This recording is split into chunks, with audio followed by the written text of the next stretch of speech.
Sir ఎలా చూడాలి? లింగమనేని రమేష్ పేరుని జనసేన అధినేత పవన్ కళ్యాణ్ అధికారికంగా ప్రకటించారు రాజ్యసభ స్థానానికి. వాస్తవానికి గతంలోంచే చాలా కాలం నుంచే రాజ్యసభ స్థానానికి ఆయన పేరు ప్రకటిస్తారని వినిపిస్తూ వస్తుంది. అందుకు తగ్గట్టుగానే ఆయన పేరే ఇప్పుడు తెరపైకి వచ్చింది. దీన్ని ప్రధాన అంశంగా చూడాల్సిన అవసరం ఏం లేదు సార్. ప్రజలందరూ కూడా చాలా గమనిస్తున్నారు ఈ విషయాన్ని. ఎందుకంటే ఇది జనసేన పార్టీ అనేది అది ఒక పొలిటికల్ పార్టీ కాదు. అది తెలుగుదేశం పార్టీ ఆదేశాలతో నారా చంద్రబాబు నాయుడు గారి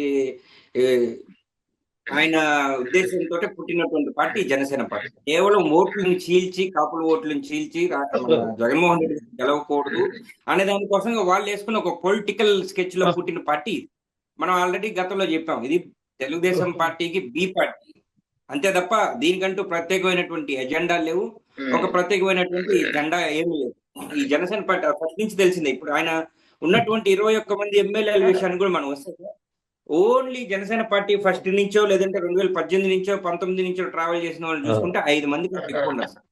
మిగతా 16 మంది కూడా ఈ తెలుగుదేశం పార్టీ నుంచి వచ్చిన వ్యక్తులకి అక్కడ ఎమ్మెల్యే టికెట్లు బీఫామ్లు ఇవ్వడం జరిగింది. సో ఇప్పుడు అదే లైన్ లో అదే కోవలో ఇప్పుడు పవన్ కళ్యాణ్ గారు లింగంనేని రమేష్ అనగానే అందరికీ గుర్తుకొచ్చేది ఆయన గతంలో తెలుగుదేశం పార్టీకి ఎంత సన్నిహితంగా ఉన్నారు. ఒకవేళ ఆయన పదవులు ఏమైనా తీసుకోకపోయి ఉండొచ్చు, ప్రత్యక్షంగా పదవులు అనుభవించకపోవచ్చు, కానీ అతని తెలుగుదేశం పార్టీ వ్యక్తి అని అందరికీ తెలుసు. విజయవాడలో ఆయన ఒక రియల్ ఎస్టేట్ వ్యాపారవేత్త, అతని దగ్గర బోలెడు డబ్బు ఉంది. కేవలం చంద్రబాబు నాయుడు గారు ఆకర్షించేది ఎవరికైతే ఎక్కువ డబ్బులు ఉంటాయో, ఎవరి దగ్గర ఎక్కువ వ్యాపారాలు ఎక్కువ డబ్బులు ఉంటాయి, పార్టీకి ఫండ్ ఎవరు ఇస్తారు వాళ్ళకి ఖచ్చితంగా గ్రీన్ కార్పెట్ రెడ్ కార్పెట్ వేసి పార్టీలోకి తీసుకురావడం, వాళ్ళకి ఇట్లాంటి నామినేటెడ్ పదవులు ఇవ్వడం, దాన్ని క్యాష్ చేసుకోవడం చంద్రబాబు నాయుడు గారి ఆనవాయితీ మనందరికీ తెలుసు. ఇప్పుడు ఇది కూడా చంద్రబాబు నాయుడు గారి ఆదేశాలతోటే పవన్ కళ్యాణ్ గారు అనేది జస్ట్ అది తెర మీద బొమ్మ సార్. తెర వెనకాల స్క్రీన్ ప్లే, దర్శకత్వం, నిర్మాత ఇవన్నీ కూడా చంద్రబాబు నాయుడు గారి. ఇప్పుడు ఈ లింగంనేని రమేష్ గారి విషయం అంటే ఇక్కడ వాస్తవానికి లింగంనేని రమేష్ అధికారికంగా జనసేన కేటగిరీలో ఆ టికెట్ ప్రకటించినా సరే మొత్తం అది కూడా తెలుగుదేశం స్థానమే అంటున్నారు చాలా మంది. అవును సార్, 100%. ఇప్పుడు నేను చెప్పేది కూడా అదే సార్. ఇది తెలుగుదేశం పార్టీకి సంబంధించినటువంటి స్థానమే. జనసేన పార్టీ అంటూ దానికి ప్రత్యేకంగా ఎజెండా లేదు. అది కూడా తెలుగుదేశం పార్టీలో ఒక భాగమే. తెలుగుదేశం పార్టీ ఆదేశాల మేరకు వాళ్ళు ఇచ్చిన గైడ్ లైన్స్ ప్రకారం పుట్టినటువంటి పార్టీ ఇది జనసేన పార్టీ సార్. పవన్ కళ్యాణ్ గారికి సొంతంగా పెట్టినటువంటి పార్టీ కాదు కాబట్టి ఆయన తెలుగుదేశం పార్టీ అధినాయకులు చంద్రబాబు నాయుడు గారు ఏది చెప్తే అది తూచా తప్పకుండా పాటిస్తారు. ఎవరికి చెప్తే వాళ్ళకి బీఫామ్స్ ఇస్తారు, ఎవరికి చెప్తే వాళ్ళకి పదవులు ఇస్తారు. పార్టీలో ఫస్ట్ నుంచి కష్టపడ్డ వ్యక్తులు, నేను చాలాసార్లు చెప్తున్నాను, పార్టీ 14 నుంచి కష్టపడ్డ వ్యక్తులందరికీ ఆ భుజాల మీద గాయాలు మిగిలిపోయినాయి, కానీ ఎటువంటి ఉన్నతమైనటువంటి పదవులు ఎవరికి దక్కలేదు సార్. లాటరీ కార్డు పట్టుకొని మధ్యలో ఎంట్రీ ఎవరైతే ఇస్తారో వాళ్ళకి పదవులు ఆటోమేటిక్ గా వచ్చేస్తాయి. గతం నెల్లూరు విషయానికి కూడా నేను చెప్పాను సార్. నెల్లూరు గతంలో 2014 నుంచి జనసేన పార్టీలో కష్టపడ్డ వ్యక్తులు చాలా మంది ఉన్నారు, 100 మంది ఉన్నారు. వాళ్ళు ఎవరికి కూడా ఈరోజు సముచిత స్థానం దక్కలేదు. ఎవరో మధ్యలో ఒక వ్యక్తి, నేను నాగబాబు ఫ్రెండ్ రాగానే అతనికి ఒక పెద్ద పదవి ఇవ్వడం కూడా జరిగింది. టిట్కో చైర్మన్ పదవి ఇచ్చారు అజయ్ బాబు వేములపాటి అనే వ్యక్తికి. అట్లాగే ఉంటది. ప్రతి ఒక్కటి కూడా మధ్యలో వచ్చిన తర్వాత చంద్రబాబు నాయుడు గారి ఆదేశాలతో ఎవరు చెప్తారో వాళ్ళకి ఇస్తారు. ఇది ప్రజలందరూ నేను చెప్పే మాట ఇంకా సార్, ప్రజలందరూ చెప్పే మాట. అయిపోయింది, పార్టీ స్టాండ్ లేదు, ఏం లేదు. 2029కి ఇంక మొత్తం అంగడి మూసుకోవడం. అయితే ఇక్కడ రాజ్యసభ స్థానాలు మొత్తం 4 ఖాళీ అవుతున్నాయి. 4లో ఒకటేమో లింగంనేని రమేష్ కి, రెండోది టీడీపీ కోటాలో భాష్యం రామకృష్ణ పేరు ఇప్పటికే ఖరారైంది దాదాపుగా. అంటే ఇక్కడ 4 స్థానాల్లో సగం స్థానాలు, అంటే 2 స్థానాలు కమప్ సామాజిక వర్గానికి ఇచ్చేస్తున్నారు సార్. ఇది ఇంకో విషయం ఇక్కడ చెప్పాలి సార్. సామాజిక వర్గం విషయానికి వస్తే తెలుగుదేశం పార్టీ కూర్చా తప్పకుండా కమ్మ సామాజిక వర్గం చెందిన వ్యక్తులకి పెద్దపీట వేస్తారు. వాళ్ళు ఇప్పుడు ప్రస్తుత రాజకీయాల్లో కాపులందరూ కూడా మేల్కోవాలి సార్. ఇప్పుడైతే అందరికీ కొంతమంది ముందుకు వచ్చి మాట్లాడుతున్నారు. ఇలా ప్రతి ఒక్కరు కూడా ఇంకా ముందుకు రావాలి. వాళ్ళది కేవలం ఓట్ బ్యాంక్ కింద ఓటర్లుగా వాడుకొని వాళ్ళని పీల్చి పిప్పి చేసి చెరుకునే విధంగా మనం పడేస్తాం. ఆ విధంగా ఇప్పుడు కాపు సామాజిక వర్గాన్ని చంద్రబాబు నాయుడు గారు వాడుకోవడంలో సక్సెస్ అయ్యారు. అనేక హామీలు ఇచ్చారు. ఈరోజు వాళ్ళ కార్పొరేషన్ కి ఒక సింగిల్ రూపాయి ఇచ్చినటువంటి పరిస్థితులు లేవు. కేవలం ఆ సామాజిక వర్గాన్ని వాడుకోవడం కోసమే పవన్ కళ్యాణ్ అనే వ్యక్తిని పావుగా వాడుకున్నాడు ఈ రాజకీయంలో. ఈ పవన్ కళ్యాణ్ వ్యక్తి తెర మీద మాట్లాడినంతగా నిజ జీవితంలో ఉంటాడంటే నిజ జీవితంలో ఏది ఒకటి కూడా పాటించడు. ఆయన ఏది కులాలు మతాలు ఇవన్నీ లేకుండా నేను మతాల మధ్యలో సామరస్యం పెంచేస్తానంటాడు, మతాల గురించి మాట్లాడతాడు. కులాలన్నింటినీ కూడా ఒక ఏకతాటిపై తీసుకొస్తానంటాడు. మళ్ళీ కులాల గురించి ఎక్కడ మన తెలంగాణ సభలో కూడా పోయి అనవసరంగా కులాల పేరు ప్రస్తావించినటువంటి వ్యక్తి పవన్ కళ్యాణ్ గారు. అంటే వీళ్ళకి కుల భావన అనేది ఖచ్చితంగా ఉంది సార్. కుల గజ్జి ఉంది కాబట్టే పవన్ కళ్యాణ్ అనే వ్యక్తి కుల గజ్జి ఉన్నటువంటి తెలుగుదేశం పార్టీతో కలిశారు అనేది కూడా ఆంధ్రప్రదేశ్ ప్రజలందరూ విశ్వసిస్తున్నారు. సో వాళ్ళు తెలుగుదేశం పార్టీ వాళ్ళు ఇప్పటి నుంచే కదా సార్, ఫస్ట్ నుంచి కూడా మన స్టాండ్స్ చూసుకుంటే వాళ్ళు కమ్మ సామాజిక వర్గానికి పెద్దపీట వేస్తారు అనేది అందరికీ జగమెరిగినటువంటి సత్యం. నిన్న నాగబాబు ఒక ట్వీట్ చేశారు. ఏ లీడర్స్ చేశారు. Word is final, none have seen devils and demons in his path. He alone knows what is right and what is wrong. Shut your doubts, silence your tongue, and follow the leader without questions. నాయకుడిని ప్రశ్నించవద్దు, ప్రశ్నించకుండా గుడ్డిగా follow అయిపోండి, మీ నోర్లు మొయ్యండి. Shut your doubts and silence your tongue అంటే నోరు మొయ్యండి అనే అర్థము. నోర్లు మొయ్యండి. కనీసం ఒక డౌట్లు కూడా, ఒక డౌట్, ఒక నాయకుడికి ఒక డౌట్ వచ్చినా ఆ నాయకుడు డౌట్ ఏది కరెక్ట్ ఏది తప్పు అనేది అతనికే తెలుసు. అతనికి అంటే ఎవరికి? ఇక్కడ పవన్ కళ్యాణ్కి, వాళ్ళ నాయకుడికి తెలుసు అంటారు. మరి ఈ పార్టీ స్థాపించిన రోజు వీళ్ళ ట్యాగ్ లైన్ ఏంటి సార్?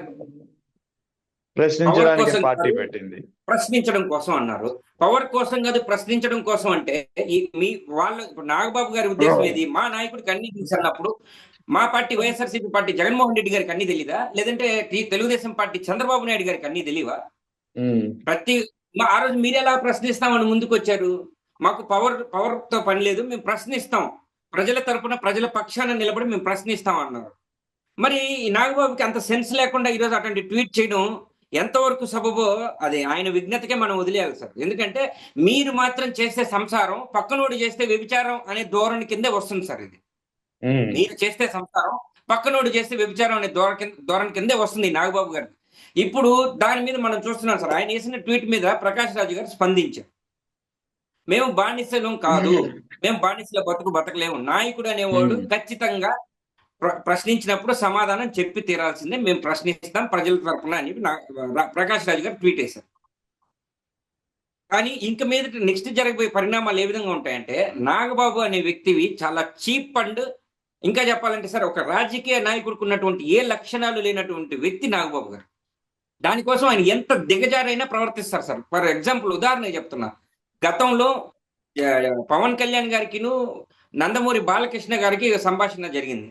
ఆయన పవన్ కళ్యాణ్ గారు తెలియదని ఆయన అన్నారు. దాని తర్వాత పవన్ కళ్యాణ్ గారు జనసేన పార్టీకి సంబంధించినటువంటి వ్యక్తుల్ని ఆయన ఒక తిరగడం జరిగింది, జనసేన పార్టీ కార్యకర్తలు. ఈ సందర్భం జరిగినప్పుడు నాగబాబు అనే వ్యక్తి ఎంత విషం జిమ్మారో, ఎంత విషం కక్కారో మనందరికీ తెలుసు సార్. అది ఒక్కసారి నేను గుర్తు చేస్తున్నా. ఏం చేస్తాడంటే ఇతను జబర్దస్త్ స్కిట్లు చేసే వాళ్ళందరితో మాట్లాడుకొని కూర్చొని వ్యంగ్యంగా ఇతను స్క్రిప్ట్ రాపించుకొని ఇంక వ్యంగ్యంగా అక్కడ పేరు మాత్రమే ప్రస్తావించకుండా వ్యక్తిత్వ హననం చేయడం స్టార్ట్ చేస్తాడు ఇతను. గతంలో బాలకృష్ణ గారిని చాలా చేశారు సార్. చిన్న షార్ట్ ఫిల్మ్స్, 5 నిమిషాలు 2 నిమిషాలు లాంటి షార్ట్ ఫిల్మ్స్ చేయడం, బిందెలతో కొట్టించడం, బిందెలతో ఆడవాళ్ళు కొడుతున్నప్పుడు బాలకృష్ణ గారిని కొట్టినట్టుగా ఇట్లాంటి చాలా చిత్రీకరించారు. నెక్స్ట్ ఇప్పుడు ప్రకాష్ రాజ్ గారి మీద కూడా ఆయన చేయబోయేది ఏంటంటే మాటలతో సమాధానం చెప్పలేడు అతను. ఇప్పుడు ప్రకాష్ రాజ్ గారు అడిగిన దానికి పద్ధతిగా, అయ్యా మేము ఇందువల్ల అంటున్నాం, లేదు ఇందువల్ల నేను ట్వీట్ పెట్టానని దమ్ము ధైర్యంగా ఆయనకి చెప్పేటువంటి ఇది లేదు. కేవలం నీచంగా ఆయన స్థాయి దిగజార్చుకొని మరి ఇప్పుడు స్కిట్ల రూపంలో చేసి బయట పెడతారు సార్. అంత నీచమైనటువంటి వ్యక్తి నాగబాబు. ప్రశ్నిస్తాం, మేము పవర్ కోసం కాదని ట్యాగ్ లైన్ తో పెట్టిన నాగబాబు గారికి సూటిగా చెప్తున్నాం. మీ తమ్ముడు ఆ రోజు జనసేన పార్టీని స్థాపించిన రోజు ఏం మాట్లాడాడు? నాకు పదవుల మీద వ్యామోహం లేదు, నేను ప్రశ్నించడం కోసం ప్రజల ప్రశ్నించడం కోసం పార్టీ పెట్టాను అన్నారు. మరి ఎట్లా మీరు ప్రశ్నిస్తారు? ఏం ప్రశ్నించడానికి వచ్చారు? మిమ్మల్ని ప్రశ్నిస్తే మాత్రం మీకు సగించట్లేదు, మీకు అది దానికి సమాధానం చెప్పేటువంటి ధైర్యం లేదు. మీరు మాత్రం ప్రశ్నించడానికి ఎగేసుకొని వచ్చేస్తారు. అంటే మీరు మాత్రం చేసే సంసారం పక్కన వాళ్ళు చేస్తే మాత్రం వ్యభిచారమా నాగబాబు గారు అని అడుగుతున్నాం మేము. దీని మీద సమాధానం చెప్పాల్సినటువంటి బాధ్యత నాగబాబు గారికి ఉంది సార్. అయితే ఇక్కడ ఒక విషయం చెప్పండి. గతంలో పవన్ కళ్యాణ్ కాపుల కోసం మీకోసం నేనేం పార్టీ పెట్టలేదు, నేను సీఎం అవడానికి పెట్టలేదు అన్నారు అని చెప్పి కాపుల్ని వాడుకుని ఇప్పుడు మీ అవసరం నాకు లేదు, కాపు ఓట్లతో నాకు అవసరం లేదు, నన్ను కాపు కులానికి అంటగట్టవద్దు, ఇది ఆయన చెప్పినటువంటి మాటలు. ఇప్పుడు ఆయన కూడా గతంలో ఏంటంటే మీరు గనక ఎవరైనా నన్ను ప్రశ్నిస్తే మీ మూలాలు లెక్కిస్తాను, మీ చిట్టాలు బయటికి తీస్తానని చెప్పి ఏకంగా ఆయనైతే వార్నింగే ఇచ్చాడు. ఎవరు? పవన్ కళ్యాణ్. ఓకే. ఇప్పుడు నాగబాబు అంటున్నారు ప్రశ్నించకూడదు, గుడ్డిగా ఫాలో అయిపోవాల్సిందే, మీ నోర్లు మూసుకోండి. అంటే ఇక్కడ అన్నదమ్ములు కాపు సామాజిక వర్గం, అన్నదమ్ముల వైఖరి కాపు సామాజిక వర్గం పట్ల ఎలా ఉంది అంటే ఏం చెప్తారు ఈ రెండు పరిణామాల నేపథ్యంలో? సార్ వీళ్ళు మొదటి నుంచి కూడా ఫ్యాన్స్ నేను సార్, మెగా అభిమానుల్ని వాడుకొని వదిలేయడంలో వీళ్ళు నెంబర్ 1 సార్. మెగా అభిమానుల్ని వాడుకోవడంలో, అదేవిధంగా ప్రజారాజ్యం పార్టీ పెట్టినప్పుడు ప్రజారాజ్యం పార్టీ కార్యకర్తలను వాడుకొని వదిలేయడంలో, అదేవిధంగా ఇప్పుడు జనసేన పార్టీ. ఇది మూడోది. ప్రజల్లో మార్పు రావాలి సార్. ఫస్ట్ ఆఫ్ ఆల్ మార్పు రావాల్సింది వాళ్ళల్లో కాదు, ఇంక వాళ్ళు అంతే. వాళ్ళు కేవలం అభిమానుల్ని ఎలా వాడుకొని క్యాష్ చేసుకోవాలో అనేది వాళ్ళకి బాగా వెన్నతో పెట్టినటువంటి విద్య. కానీ ఇక్కడ మారాల్సింది అభిమానులుగా ఉన్నటువంటి వ్యక్తులు ప్లస్ కాపు సామాజిక వర్గం. సారీ సార్, కాపు సామాజిక వర్గం. ఎందుకంటే గతంలో వంగవీటి మోహన్ రంగా గారిని మనం ఎలాగో ముఖ్యమంత్రిని చేసుకోలేకపోయాం. ఇప్పుడన్నా మనకు ఒక ఆశాకిరణం చిరంజీవి గారు రాజకీయాల్లో వచ్చారు, ఆయన మనం ముఖ్యమంత్రిని చేసుకోవాలనుకున్నారు. అది 2009లో ఫెయిల్ అయింది. ఆ సబ్జెక్ట్ ఫెయిల్ అయిన తర్వాత మళ్ళీ తెర మీదకి వచ్చినటువంటి అంశం జనసేన పార్టీ. జనసేన పార్టీ వచ్చినప్పుడు కూడా కాపులందరూ నమ్మారు సార్. ఇంక మనలో ఎక్కువ ఓట్ పర్సెంట్ మన కమ్యూనిటీకి ఉంది కాబట్టి మనం ఖచ్చితంగా మన సీఎం తిరిగారు, అమాయకుల్లాగా తిరిగారు సార్. ఈ రోజు వాళ్ళని వాడుకొని అందలం ఎక్కిన తర్వాత ఈ రోజు వాళ్ళు ఆ విధంగా కాపులు మాకు అవసరం లేదంటాం ఎంతవరకు సమంజసం సార్? అంటే ఇప్పుడు ఎన్నికలు లేవు, ఇంకొక 3 ఏళ్ళు ఉన్నాయి కాబట్టి ఈ తర్వాత అదేదో రాజుగారి కథ చెప్పినట్టు కోడికి బొచ్చంతా పీకి కింద కాళ్ళ దగ్గర పడేస్తే ఏందయ్యా ఇట్లా పీకేవంటే ఇప్పుడు చూడండి 4 ధాన్యం విత్తనాలు వేస్తే అది తింటూ ఉందని సార్. ప్రజలు కూడా అంతేరా, మనం ఎన్ని బాధలు పెట్టినా పట్టించుకోరు. వాళ్ళకి ఎన్నికల సమయానికి మనం ఏదైనా హామీలు ఇచ్చేస్తే మళ్ళీ ఓట్లు వేస్తారనే ఉద్దేశంతో ఈరోజు పవన్ కళ్యాణ్ గారు కానివ్వండి, నాగబాబు గారు కానివ్వండి, విపరీతమైనటువంటి కించపరుస్తూ మాట్లాడేటువంటి విధానం సరైనది కాదు సార్. కాపుల విషయంలో ఖచ్చితంగా 2029 కాపులందరూ కూడా ఏకతాటి మీదకి వస్తారు సార్. ఇప్పుడు సపరేట్ గా మన దాసరి రాము గారు స్టార్ట్ చేశారు మాట్లాడడం.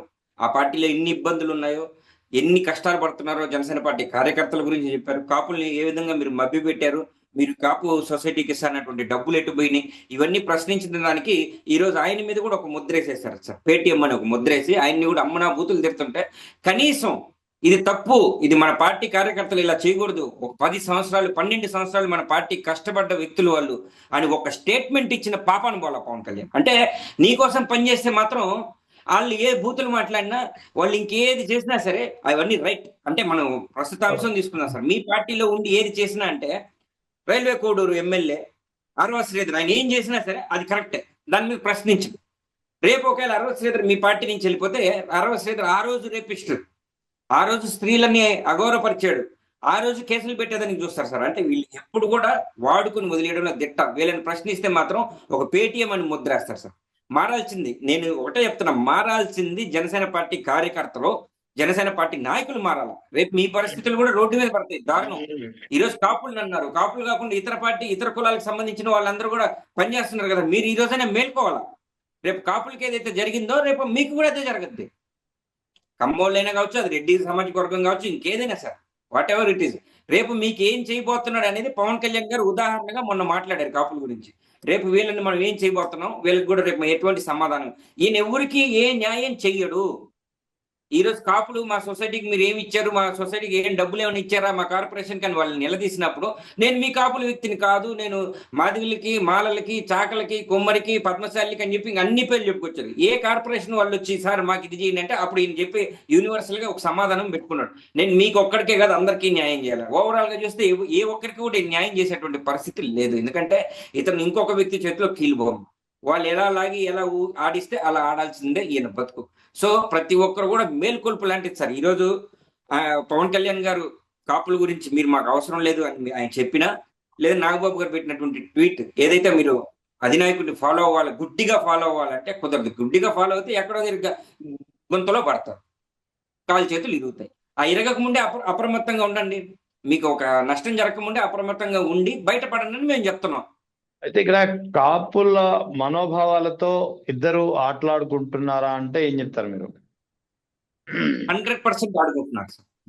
100% కాపుల్ని ఇక్కడ ఈయన ఏ విధంగా తెలుగుదేశం పార్టీ చంద్రబాబు నాయుడు గారి చేతిలో కీలుబొమ్మ అయిపోయాడో, ఈరోజు కాపులందరినీ కూడా ఈయన చేతిలో కీలుబొమ్మలుగా మార్చుకోవాలని చూస్తున్నాడు ఆయన.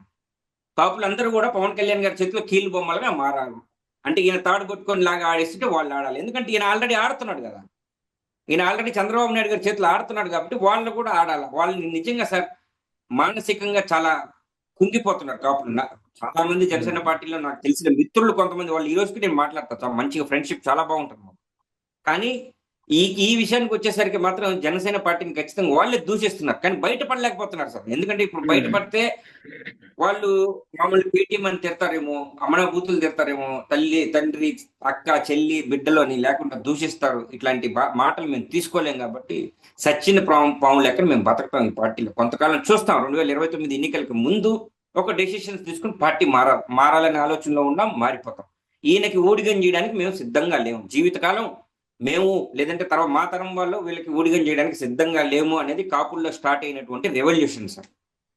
వాళ్ళని కించపరుస్తూ వాళ్ళ ఆత్మాభిమానాన్ని తీసుకెళ్లి చంద్రబాబు నాయుడు గారి కాళ్ళ దగ్గర తాకట్టు పెట్టాలనే ప్రయత్నాలు చేస్తున్నారు. ఈ రోజన్నా కాపుల్లో కొద్దో గొప్ప మేలుకుంటున్నారు కాబట్టి ఇది ఒక శుభ పరిణామం కింద మనం చూడొచ్చు సార్. అయితే రాష్ట్రంలో ఇటీవల గత కొద్ది రోజుల నుంచి మెగా డిఎస్సి కలకలం రేపుతోంది. ముఖ్యంగా మెగా డిఎస్సి పేరిట నిర్వహించినటువంటి రిక్రూట్మెంట్ ప్రాసెస్ మొత్తం లోపభూయిష్టంగా ఉంది. అవకతవకలు జరిగాయి, ఇష్టం వచ్చినట్టు రిక్రూట్మెంట్ చేసుకున్నారు, నిబంధనలన్నీ పక్కన పెట్టేశారనే ఆరోపణలు పెద్ద ఎత్తున ఉన్నాయి. డిఎస్సి బాధిత అభ్యర్థులు వైఎస్ జగన్ కలిసి మొరపెట్టుకున్నారు. మరోవైపు వైఎస్ఆర్ కాంగ్రెస్ పార్టీ కూడా దీన్ని ఒక పోరాటంగా ముందుకు తీసుకెళ్తుంది. సో అసలు వాస్తవానికి డిఎస్సి లో అక్రమాలు పై మీరేం చెప్తారు? అక్రమాలు జరిగాయి అనేది 100% వాస్తవం సార్. వాళ్ళ ఉసురు కొట్టకుండా పోలేదు. ఎవరైతే కష్టపడి చదివి మంచి మార్కులతో పాస్ అయ్యి వాళ్ళకి ఆఫర్ లెటర్లు చేతికి వచ్చిన తర్వాత సార్, ఆఫర్ లెటర్లు రాకుండా ఉంటే అది వేరే విషయం. ఆఫర్ లెటర్లు వచ్చి వాళ్ళకి ఫోన్ చేసి మీరు ఉద్యోగం సెలెక్ట్ అయ్యారండి అని చెప్పిన తర్వాత కూడా ఇట్లాంటి అవకతవకలు జరిగి వాటిని ఈరోజు తెలుగుదేశం పార్టీ కప్పుపుచ్చుకోవడానికి అనేకమైనటువంటి నిందలు వేస్తుంది వైఎస్ఆర్సీపీ పార్టీ మీద. అంటే జగన్మోహన్ రెడ్డి గారిని కలిసినటువంటి వ్యక్తులందరూ కూడా ఫేక్ వ్యక్తులు, ఒక డ్రామా వేసే వ్యక్తులను తీసుకుని మాట్లాడిస్తున్నారు అన్నట్టు వీళ్ళు తెలుగుదేశం పార్టీ పేజెస్ లో వీళ్ళు ఆల్రెడీ ప్రచారం మొదలు పెట్టారు. వీళ్ళకి ఒకే సూటిగా అడుగుతున్నాం, మీరు ఇప్పుడు అధికారంలో ఉన్నారు,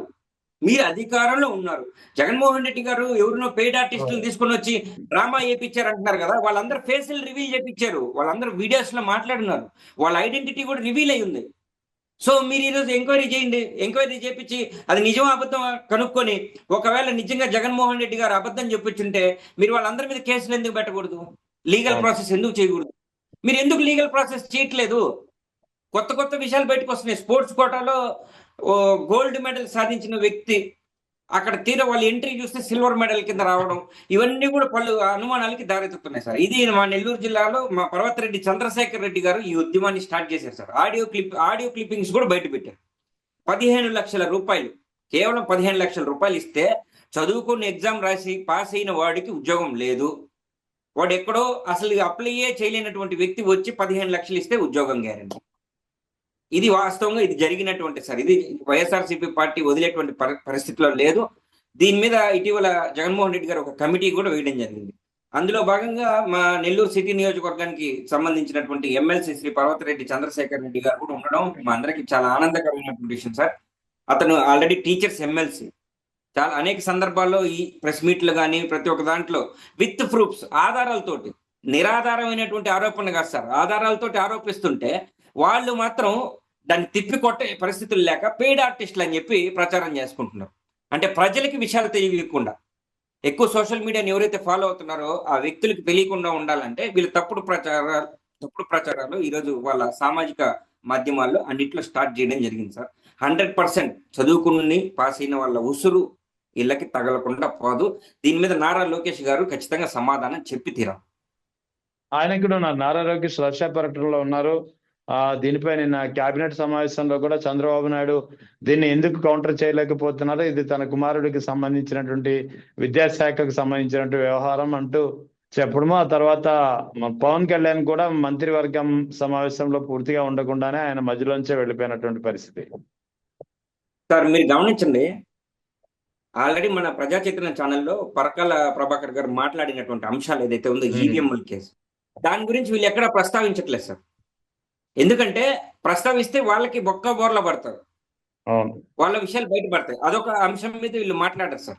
ఇప్పుడు ఏదైతే మళ్ళీ అమరావతికి సంబంధించి రాజధానికి సంబంధించి సెకండ్ పూలింగ్ కింద వీళ్ళు మళ్ళీ ఇంకో 30,000 ఎకరాలు మళ్ళీ అడుగుతున్నటువంటి సందర్భంలో ఉండవల్లికి, పెనుమాకకి, ఎర్రబెల్లిపాలెనికి సంబంధించినటువంటి రైతులు బయటకు వచ్చి వాళ్ళు చెప్తున్నటువంటి విషయాలు సార్ వింటే చాలా పాపం అనిపిస్తుంది, కన్నీళ్ళు వస్తున్నాయి నిజంగా. అటువంటి విషయాల మీద కూడా వీళ్ళు కౌంటర్ దాఖలు చేయలేరు సార్. అట్లాగే ఇప్పుడు మూడో విషయం ఈ డిఎస్సికి సంబంధించింది. ఎందుకంటే ఇవన్నీ ఆల్రెడీ తప్పులు కాబట్టి, ఇవన్నీ నిజంగా చేసిన అట్లాంటి ఒక లోపాయికారి పనులు వీళ్ళు చేస్తున్నారు కాబట్టి దీని మీద వీళ్ళు ఎక్కడ వాళ్ళు చంద్రబాబు నాయుడు గారు కానివ్వండి, పవన్ కళ్యాణ్ గారు కానివ్వండి, లోకేష్ గారు కానివ్వండి, వాళ్ళ పార్టీ నాయకులు కానివ్వండి, వాళ్ళు ఎక్కడ మాట్లాడలేనటువంటి పరిస్థితులు ఈరోజు నెలకొన్నాయి. ఎందుకంటే మాట్లాడితే నిజాలు ఇంకా బయటపడతాయి. ఏదైతే ఇప్పుడు వాళ్ళు కానీ కౌంటర్ దాఖలు చేస్తే సార్ ఈ రోజు 10 మంది, రేపు ఇంకా 100 మంది, 1000 మంది బయటకు వస్తారు సార్, దానివల్ల నష్టపోయిన వ్యక్తులు. ఇప్పుడు ప్రస్తుతానికి ధైర్యం చేసి 10 మంది ముందుకు వచ్చారు ఒక తొలి అడుగు వేయడానికి. వీళ్ళు ఒకవేళ పొరపాటున ఇంకేదన్నా కౌంటర్ దాఖలు చేశారనుకోండి నిరూపించమని, ఆల్రెడీ సాక్ష్యాధారాలన్నీ మన దగ్గర ఉన్నాయి. సాక్ష్యాధారాలతో పాటే ప్రెస్ మీట్లు పెట్టడం జరిగింది. అక్కడికి వచ్చి మాట్లాడిన ఏ వ్యక్తి కూడా ఫేక్ కాదు సార్, ఫేక్ కాదు. ఫేక్ అయితే వీళ్ళు ఆల్రెడీ ఎంక్వైరీ చేయించి అట్లాంటి ఒకవేళ ఫేక్ మా ప్రభుత్వం మీద మీరు ఎందుకు మచ్చలేస్తున్నారు, మా ప్రభుత్వం మీద ఎందుకు మీరు నిందలేస్తున్నారని వీళ్ళు అరెస్ట్ చేసేటువంటి అవకాశం ఉంది. వాళ్ళకి ఇంకా 3 సంవత్సరాల చేతిలో ప్రభుత్వం ఉంది. ఖచ్చితంగా సార్ ఇట్లాంటి ఫేక్ అయితే వాళ్ళు ఎప్పుడో ముందుకు వచ్చి ఈ పచ్చ పార్టీకి సంబంధించినటువంటి వ్యక్తులు ఒక వీధి కుక్కల్లా ఎప్పుడో పడిపోయిండేవాళ్ళు బయట మాట్లాడడానికి. బట్ ఇప్పుడు కూడా మాట్లాడలేదు అంటే కారణం ప్రజలు గమనిస్తున్నారు సార్. వీళ్ళు ఎందుకు సమాధానం చెప్పలేకపోతున్నారు అంటే, దొంగతనం చేసిన వ్యక్తి నిజంగా దొరికిపోతే వాడి దగ్గర సమాధానం ఉండదు, మౌనం ఉంటుంది, తలదించుకుంటాడు. ఈరోజు తెలుగుదేశం పార్టీ కానీ జనసేన పార్టీ కానీ వీళ్ళ వైఖరి అలాగే ఉంది.